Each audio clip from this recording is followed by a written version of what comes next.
দিনে দুপুরে সোনার দোকানে দুঃসাহসিক চুরি। মধ্যমগ্রাম থানার অন্তর্গত আব্দুলপুর এলাকার ঘটনায় ব্যাপক চাঞ্চল্য ছড়িয়েছে এলাকায়। জানা গিয়েছে মঙ্গলবার দুপুর 3টে নাগাদ দুজন দুষ্কৃতী কাস্টমাইজের দোকানে যান। দোকানে গিয়ে সোনার জিনিসপত্র দেখতে থাকেন তারা। সেই সময় আচমকাই একজন সোনার দোকানদারের হাত থেকে সোনার চেন ছিনতাই করে চম্পট দেন। এরপর দোকান মালিক স্থানীয় তাদেরকে বাইকে ধাওয়া করেন, কিন্তু শেষ পর্যন্ত দুষ্কৃতীদের ধরতে ব্যর্থ হন তারা। তড়িঘড়ি খবর দেওয়া হয় মধ্যমগ্রাম থানায়। মধ্যমগ্রাম থানার পুলিশ এসে সিসিটিভি ফুটেজ খতিয়ে দেখে গোটা ঘটনা তদন্ত শুরু করেছে, যদিও এখনো পর্যন্ত ঘটনায় কাউকে গ্রেপ্তার করতে পারেনি পুলিশ।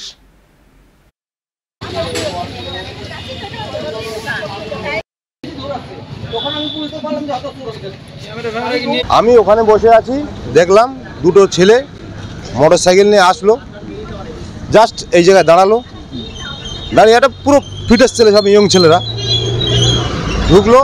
একটা ছেলে মোটরসাইকেলে পুরো হচ্ছে গিয়ে গাড়িতে বসার পরে তারপরে ওরা কি করলো, একটা ছেলে প্রথম দৌড়িয়ে বেরিয়ে আসলো, এসে বাইকে প্রথমে উঠতে গেল, এই জায়গায় উঠতে পারলো না।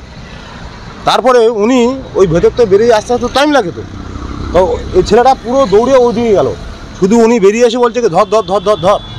হ্যাঁ, আমরা তো ঠিক বুঝতে পারিনি, তা আমরা তো বসে আছি। তারপরে ওই গাছতলায় গিয়ে ওই মোটরসাইকেলে উঠে ওরা দুজন চলে গেল। উনি তো দৌড়ে ওই দিকে চলে গেল। তারপরে কিছু বলতে পারবো। তারপরে শুনলেন চুরি হয়েছে? হ্যাঁ, তারপরে শুনলাম চুরি। একটা ছেলে এসছে সোনার চেন দেখতে, আর সোনার মালিক ও কি করেছে, এক গোছা চেন দেখিয়েছে। একটা চেন দেখা, দুটো চেন দেখা না, ও এক গোছা চেন দেখিয়েছে। তারপরে ও পছন্দ হচ্ছে, বলে হ্যাঁ পছন্দ হয়েছে, রাখুন, আমার আংটি দেখান। ও আংটিটা দেখাতে গেছে, এই ফাঁকে ওই চেনের গোছা নিয়ে দৌড় দিয়ে ওখানে বাইক দাঁড়িয়ে ছিল, বাইকে উঠে দুজনে একদম চম্পট, দুজনে মিলেছিল। তা ধর বলছে, ধর কাকে ধরবে, তা তো কেউ মানে বুঝতে পারেনি। যদি বলতো চোর তাহলে সবাই এগোতো। দিনের দুপুরে একদম পুরো হ্যাঁ, মানে ভীষণ বাবা, আমি তো আপনার হাত পা কাঁপছে শোনার পরে।